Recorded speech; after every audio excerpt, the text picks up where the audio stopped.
എന്താ ശ്രീകുമാർ ഇവിടെ സാധാരണഗതിയിൽ കൂടോത്രം എന്നൊക്കെ കേൾക്കുമ്പോൾ ആ മിഥുനം സിനിമയിലെ തേങ്ങ മുട്ടിക്ക് സ്വാമി നെടുമുടി വേണു ജഗതി സീനാണ് ഓർമ്മ വരിക. കോമഡിയാണല്ലോ. ആ കോമഡിയുടെ ഒത്ത നടുക്ക് KPCC എന്ന് പറയുന്ന കേരളത്തിലെ പ്രധാനപ്പെട്ട പ്രതിപക്ഷ പാർട്ടിയുടെ പാർട്ടിയുടെ അധ്യക്ഷനും MP വേറൊരു MP ഇങ്ങനെ നിൽക്കുകയാണ്. ഇതിലൊക്കെ വിശ്വാസമുള്ള സുധാകരനും ഈ കൂടോത്ര എക്സ്കവേഷൻ സഹായിക്കുന്ന രാജ്മോഹൻ ഉണ്ണിത്താനും. എന്തൊരു നാണക്കേടാണ് ശ്രീകുമാർ.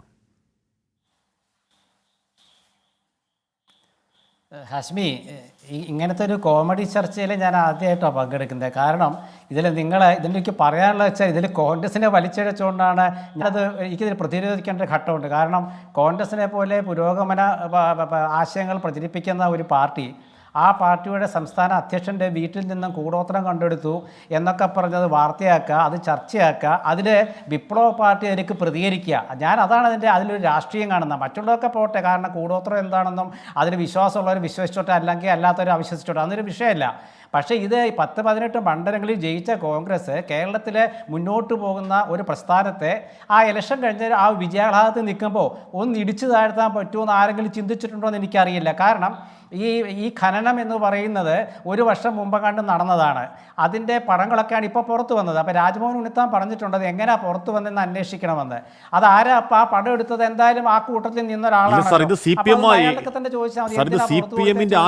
ചെയ്യുന്നത് ശരി. ഈ വീഡിയോ 1.5 വർഷം മുമ്പുള്ള വീഡിയോ അല്ലെങ്കിൽ 1 വർഷം മുമ്പുള്ള വീഡിയോ പുറത്തു വന്നു.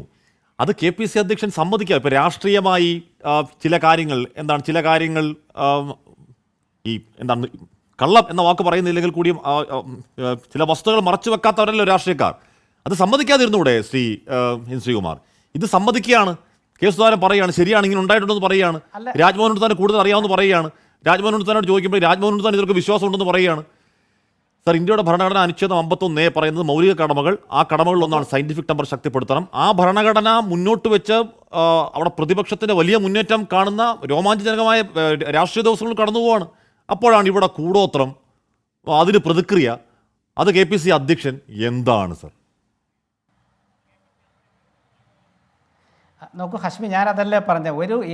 ഏത് രാഷ്ട്രീയ നേതാവും ശരാശരി മനുഷ്യരാണ്. അവരിൽ വിശ്വാസികളും അവിശ്വാസികളും ഉണ്ടാവും, ചിലതിൽ അന്ധമായി വിശ്വസിക്കുന്നവരും ഉണ്ടാവും. അപ്പോൾ ഈ അന്ധമായി വിശ്വസിക്കുക എന്ന് വെച്ചാൽ നമുക്കൊരു ദൈവത്തിൽ അന്ധമായി വിശ്വസിക്കാം, പക്ഷേ പ്രാകൃത ചടങ്ങുകളിൽ വിശ്വസിക്കരുത്. പ്രാകൃതമായ ഒരു ചടങ്ങിൽപ്പെട്ടതാണ് ഈ കൂടോത്രം എന്നൊക്കെ പറയുന്നത്.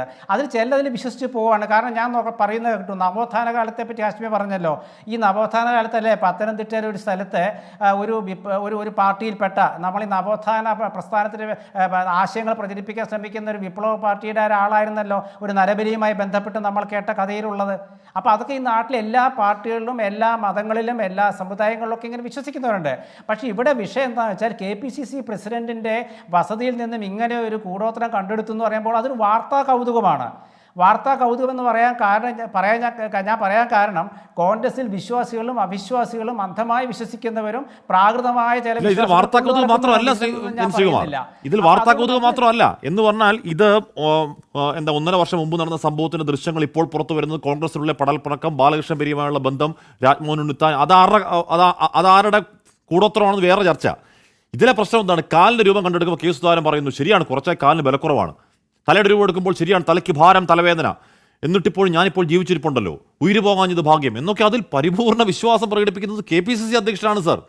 ഏറ്റവും ചുരുങ്ങിയ പക്ഷേ മാധ്യമങ്ങളോടെങ്കിലും ഇതൊക്കെ മണ്ടത്തരമല്ലേ എന്നൊരു വാക്ക് ഇപ്പോൾ VM സുധീരൻ്റെ വീട്ടിൽ നിന്ന് കണ്ടെത്തി. VM സുധീരൻ്റെ പ്രതികരണം എന്തായിരുന്നു?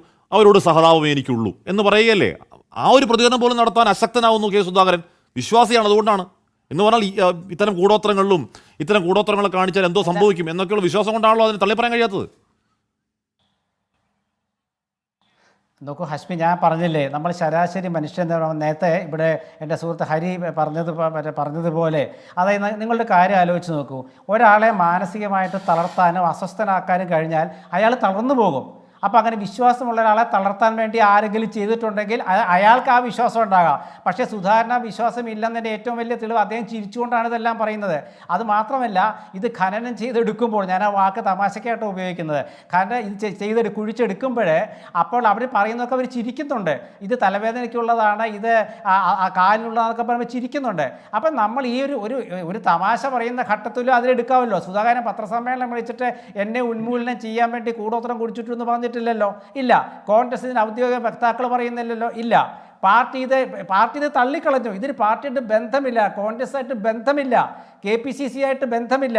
KPCC president K. സുധാകരൻ ഒരു ശരാശരി മനുഷ്യനായതുകൊണ്ട് അദ്ദേഹം ആ ഒരു സമയത്ത് ചില പ്രതികരണങ്ങൾ നടത്തിയത് വീഡിയോയിലൂടെ പുറത്തു വന്നു. അതൊരു പക്ഷേ വീഡിയോ എടുത്ത് അദ്ദേഹത്തിൻ്റെ ഒപ്പം അക്കാലത്തുണ്ടായിരുന്ന പിന്നെ പിൽക്കാലത്ത് ഇല്ലാതിരുന്ന ആരെങ്കിലും ആയിരിക്കാം.